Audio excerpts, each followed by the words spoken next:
in this podcast, we're talking about different ideas of feminism, how to apply this into your business and your career, and I'm introducing a new term, fun feminism.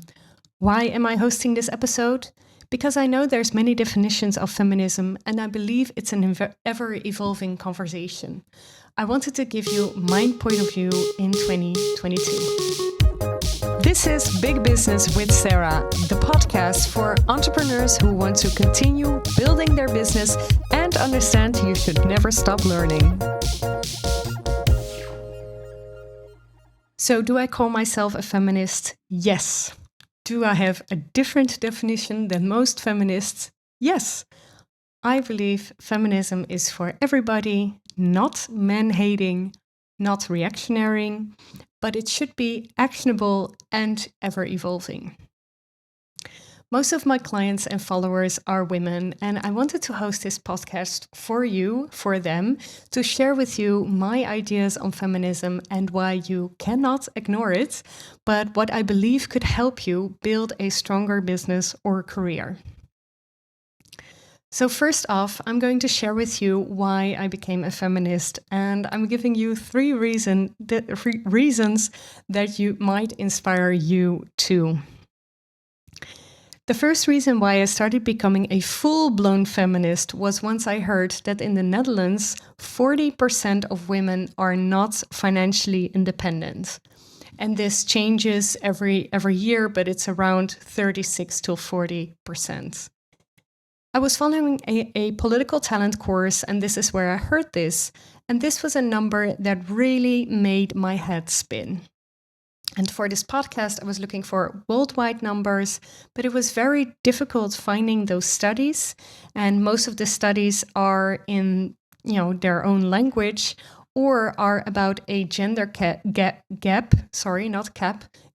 in pay. But that's not what I'm talking about here.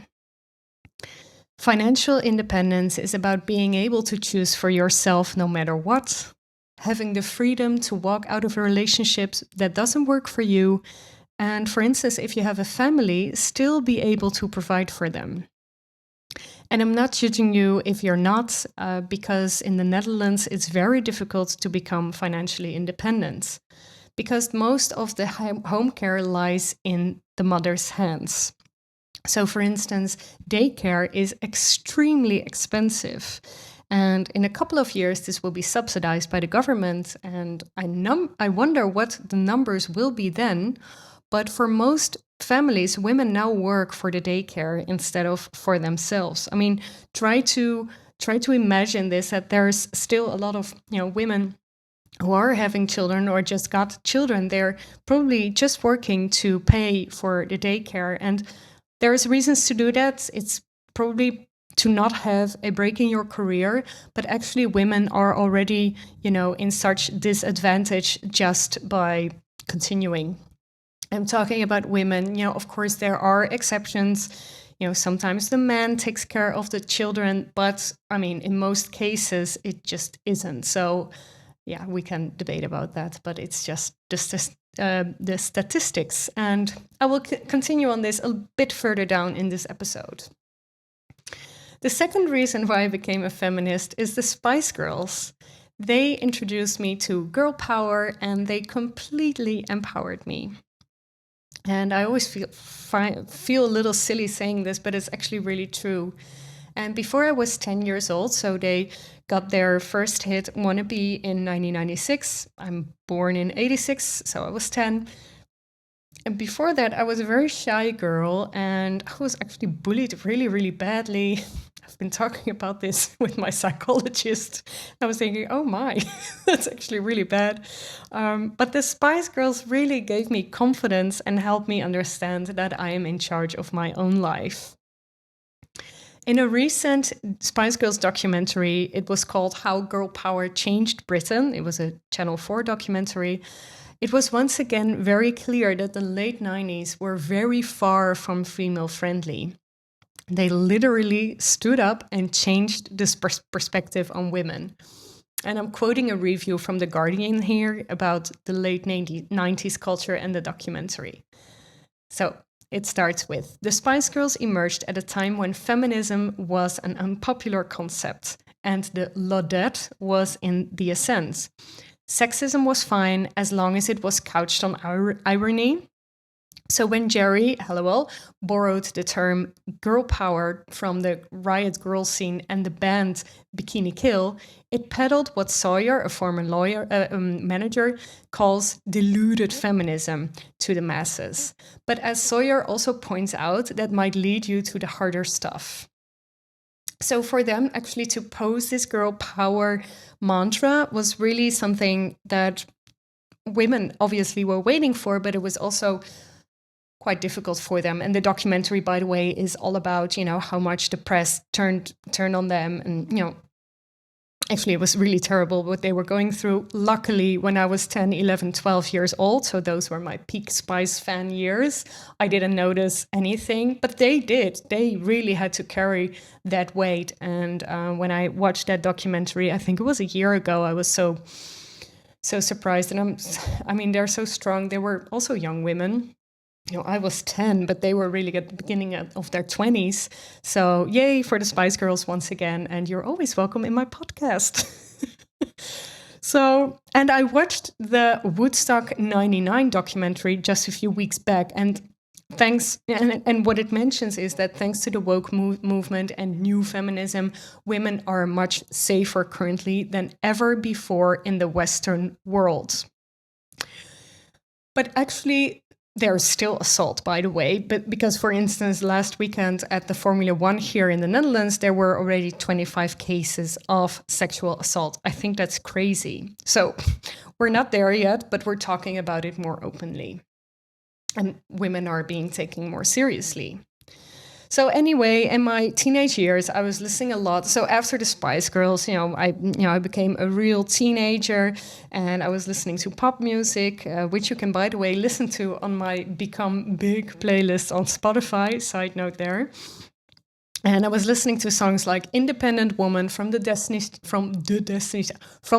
Child, "Just a Girl" from No Doubt, Madonna with "What It Feels Like for a Girl," and so on. And I loved these songs so much, and I was listening to this playlist that I created, and when I created this podcast episode, I was wondering why I enjoyed this kind of music so much.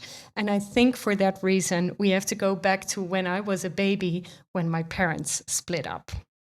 So the third reason why I became a feminist is, at a very young age, I was aware that there is a possibility I could end up alone and had to take care of myself, because this is exactly what happened to my mother, and I literally saw what could happen. So people who think that because I have a husband right now, I do not have to worry about making money, you're really wrong. I actually do have to make money to make our ends meet, and we have a very balanced financial relationship. Because you can imagine, to me, that is very important, because I have seen this happening, with my parents and especially my mother, and also me. So from simple statistics to my personal situation, I can say I know a lot about feminism. And through the years, I've always been very active on this. So I followed several female leadership courses, read a lot of books about female leadership. I was active in the women's movement in my political party. And I created 2 exhibitions on 100 years of voting rights women's voting rights in the Netherlands back in 2019. I campaigned for Hillary Clinton in the US. I'm very much into this topic. So I know a great part, read a lot, talked a lot, formed my opinion. And also this podcast episode, preparing for this really helped me again. What do I think about feminism? And there's one thing, so, I'm just rounding it off here. And there's one thing, or I'm rounding my 3 reasons off here. There's one thing in feminism that I do not like and doesn't speak to me at all, which is feminism is most of the time a reactive statement, or comparing the situation to what it's like for men. And in any case, I think it's very unwise to compare yourself to others. So never compare yourself. So, side note here, to other business owners, people who have your desired career, who are living in your dream house, etc., especially in this situation. It can inspire you, but don't compare yourself to these people.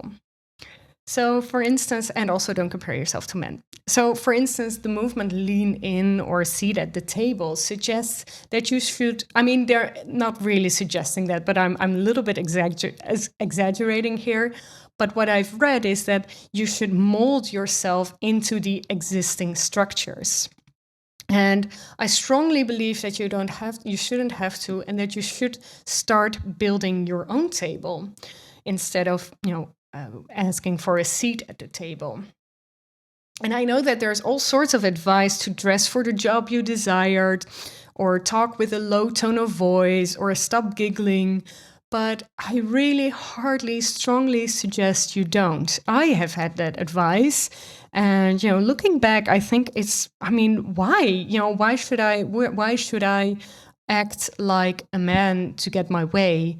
And I want to give you this advice: find the clients and jobs that fit you instead of the other way around. You really have something to offer, and if you have to act like you're someone or something or another gender, we shouldn't do that. So this is why I'm having a little bit of a hate-love affair with feminism, because it is important to stand up for yourself, but I believe you should be proactive instead of reactive.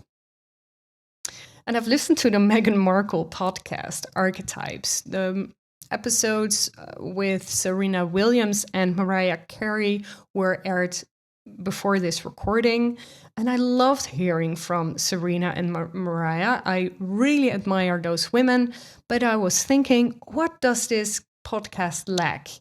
And I've been debating with myself the whole time on this, and during that debate with myself, I want to,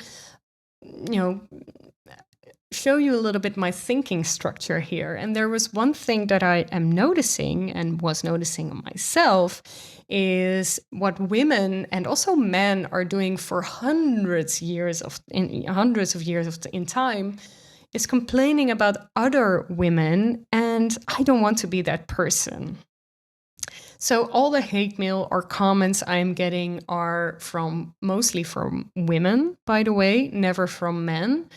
So how does this work? How far back can we go? And I've asked this question to historian Rosanne Schot, with whom I created, by the way, one of the 100 Years of Voting Rights for Women exhibitions. And she explains. A popular feminist slogan, as seen on many protest signs, is "Smash the patriarchy." They identify this system as a source of inequality between men and women. But what does it actually mean? So, a common definition is that it's a system of relationships, beliefs, and values that are embedded in political, social, and economic systems. So things that are seen as feminine or have to do with women are undervalued, while attributes that are connected to men or are seen as masculine are seen as very important and powerful.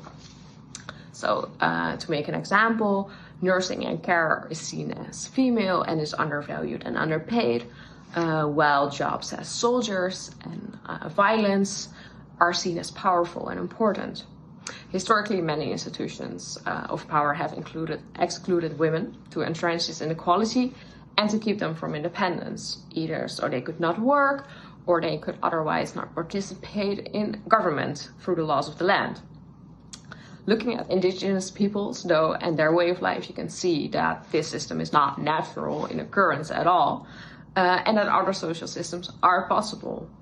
Those in power, for example, the church, of course, benefited from this system and spread these throughout the world through violence and oppression. Contesting patriarchy has a long history and has been done throughout the ages. And you can see that feminist organizing in the 19th and 20th century has gained us important rights, such as the right to vote, education, and access to paid work. So these steps were very important to emancipate women, but the roots that underlie this system are still very visible and continue to influence us to this day. not just in the laws that govern us, but also in the social, economic, and political systems that we know. So let's continue to smash the patriarchy in all its appearances. So if you're listening to this, I want to ask you what you can do to bring a bit more of fun feminism to your life. And if you've heard my radical responsibility episode, you know that I'm not a huge fan of being reactionary and just sharing memes and calling yourself an activist. Activism is organizing, bringing people together, raise funds.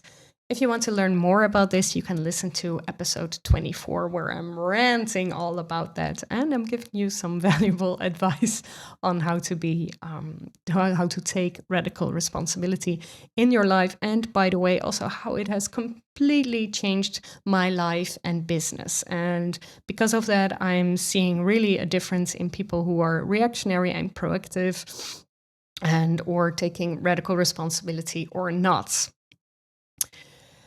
So, for instance, in the case of abortion, which is a very hot topic now, and I think it's so strange. Probably people who are activists in the 60s, 70s wouldn't have imagined that we would talk about this in the 20s of the 21st century. By the way, but for those kinds of things, I think it's for those kinds of topics and, things that are really not within your circle of influence, it is very important to fight for better rights. And yes, you can demonstrate and bring action to your local lawmakers, inform them, activate them.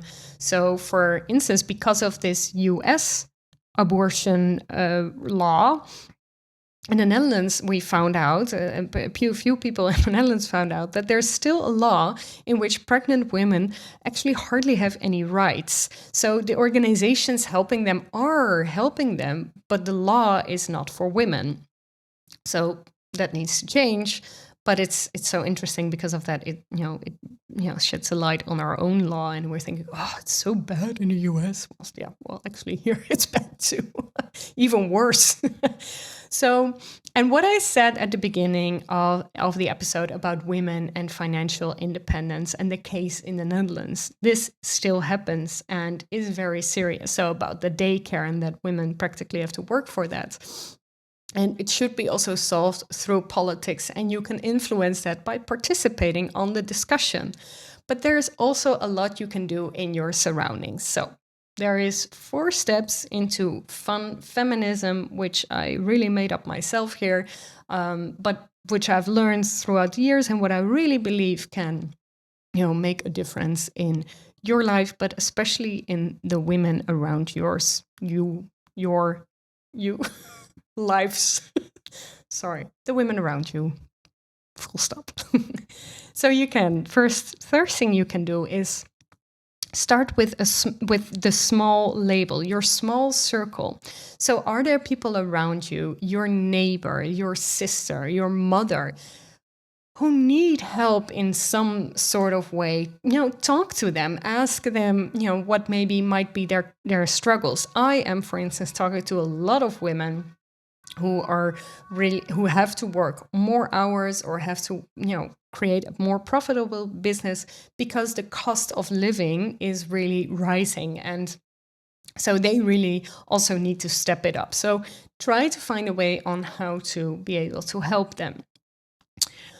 The second tip I want to give you is go start volunteering at a female-led organization or an organization that supports women's rights. So volunteering could be anything. It could be handing out flyers, but it could also be offering your services and see if you could maybe help them in fundraising or maybe with their social media accounts, if that's your specialty, or maybe help them take beautiful photographs, or maybe help them put together an event. Anything goes. And if this is a cause that you find important, then you can help them a little bit. You don't have to work 40 hours a week, at this organization, but you can actually, try and see if you can help them. The third tip that I want to give you is to buy your products and services from women. And something that really hurts me is that I am seeing so many people online make fun of women who try to make money online. And I think it's great that they're putting themselves out there. You should buy from them, help them, help them grow their business. Maybe they don't have the resources yet to make a great social media post, but try to see if you can support them, and they will grow from there. And you will actually help women in your surroundings or online really create a better circumstance for themselves. And the fourth tip I want to give you is maybe start something yourself, which also turns a profit. And be serious about this. Have a plan in place. Work towards your goals. Take yourself seriously, because you can make a difference. The world needs you, and people are willing to pay for it. To close off, I want to thank my Instagram and LinkedIn followers for having such lovely conversations in the DMs about this especially. And especially, Taylor, Pauline, Sabine, and Hugo, thank you very much for your contributions and for asking my millions of questions. And of course, thank you so much, Rosanne, for sharing your insights on the history of women and how we treat them and each other. And I cannot wait to hear from you what you're going to do the upcoming weeks to create some fun feminism in your life. And if you want to work on creating your own profitable business, next week on Thursday, the doors open again for my Big Business Mastermind, a 3-month program where you and 9 other entrepreneurs work on their impact and financial goals. And I'm helping you all reach those. I would love to welcome you and have a chat and see if this works for you. And you can find me on Instagram or LinkedIn. Thank you so much for listening, and see you next week.